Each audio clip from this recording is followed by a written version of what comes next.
এই light house পাহারা দিতে আপনাকে বছরে প্রায় 15 কোটি টাকা দেওয়া হবে। চাকরিটা পেতে খুব ইচ্ছা করছে, তাই না? আরও অফুরন্ত সুযোগ সুবিধা আছে, যেমন এখানে থাকবে না কোনো বস, আপনি সম্পূর্ণ একা।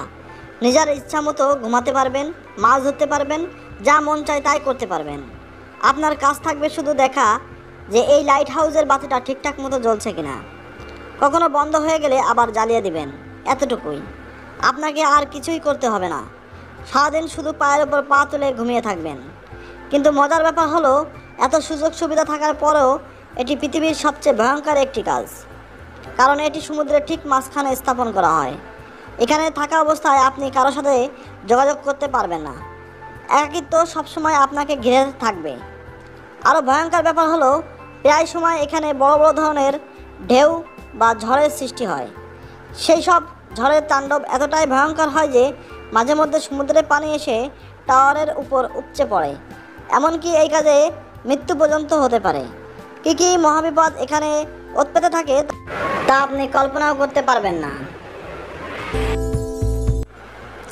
এখন হয়তো আপনার মাথায় প্রশ্ন আসতে পারে যে এই লাইট হাউস সমুদ্রের মাঝখানে কেন তৈরি করা হয়েছে, এর কাজই বা কী, আর কেন এই লাইট হাউসের উপর এত নজর রাখতে হয়, কেন এই লাইট কখনো বন্ধ করা যায় না। রহস্যময় এই লাইটে খুঁটিনাটি জানতে কয়েক বছর পিছনে ফিরে যেতে হবে। তখন যাতায়াত করার জন্য না ছিল কোনো গাড়ি, না ছিল অন্য কোনো যানবাহন, না ছিল আকাশপথ। তাই বিশাল এই লম্বা পথ পাড়ি দেওয়ার জন্য একমাত্র উপায় ছিল পানিপথ। সেই সময় কাশ্মীর মারিয়াম নামের এক নাবিক অসাধারণ নাবিক ছিলেন। সকল প্রতিকূল অবস্থার মধ্যে সমুদ্র পাড়ি দেওয়ার জন্য তিনি বিখ্যাত ছিলেন। একবার তিনি সমুদ্রের মাঝে ঘুটঘুটে অন্ধকার একটা জায়গা পাড়ি দিচ্ছিলেন। ঠিক তখনই সমুদ্রের নিচে থাকা কিছু পাথরের সাথে তার জাহাজের ধাক্কা লাগে। আগের দিনে জাহাজ তৈরি করা হতো কাঠ দিয়ে, যার কারণে খুব সহজে জাহাজের নিচে ফাটল ধরে যায় আর পানি ঢুকে বেশ ক্ষয়ক্ষতির শিকার হয় জাহাজটা। এই দুর্ঘটনার পর মারিয়াম সমাধান খুঁজতে থাকেন। তিনি এমন কিছু তৈরি করতে চাচ্ছিলেন যে এ ধরনের সমস্যা থেকে নাবিকদের সমাধান করতে পারবে। কিন্তু এখানে বাধা হয়ে দাঁড়ায়, কারণ প্রশান্ত মহাসাগর এতটাই বড় আর বিশাল যে 7টা মহাদেশের সকল ভূমি এক করা হয়, তারপরও প্রশান্ত মহাসাগরের আয়তন বেশি থাকবে।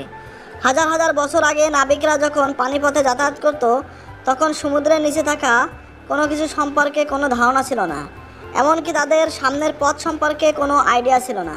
সে সময় পথ নির্দেশনার জন্য কোনো প্রযুক্তি তো ছিলই না যে তাদের রাস্তা চেনাতে সাহায্য করতে পারত। মূলত সেই সময় নাবিকদের সমুদ্রে পাড়ি দেওয়ার জন্য সূর্য কিংবা চাঁদ তারার উপর নির্ভর করে চলতে হতো।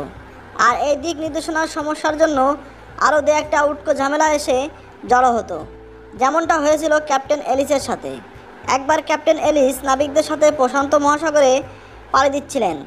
একদিন রাতে তারা হঠাৎ ঝড়ের কবলে পড়ে পথ হারিয়ে ফেলে। যখন সকাল হয় তখন দেখে তারা সমুদ্রের মাঝে হারিয়ে গেছে। তাদের কাছে তাদের খাওয়ার জন্য কিছুই ছিল না, না ছিল পানি, না ছিল খাবার। ক্ষুধা আর তৃষ্ণায় নাবিকদের অবস্থা খারাপ হয়ে যায়। তারা সমুদ্রের বিশাল পানির মধ্যে থেকেও পানির অভাবে তৃষ্ণায় কাতর, এমনকি অনেক নাবিক মারাও গিয়েছিল। এরপর অনেক কষ্টে ক্যাপ্টেন তীরের দেখা পায়।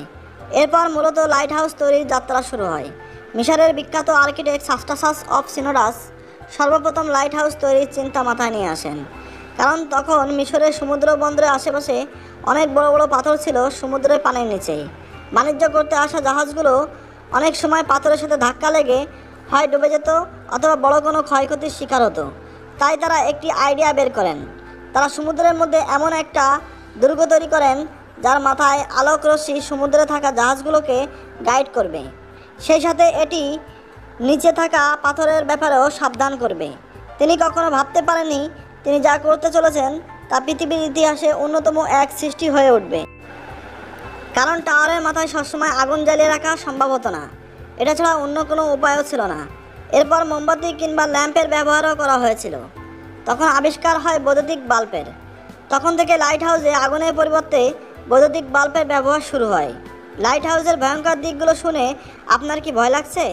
হ্যাঁ, আর এজন্যই এত টাকা বেতন হওয়ার পরও কোনো স্বাভাবিক মানুষ এই লাইট হাউসে থাকতে চায় না, কারণ মানুষ কখনো নির্জনতা ও ভয়ঙ্করের মাঝে হারাতে চায় না।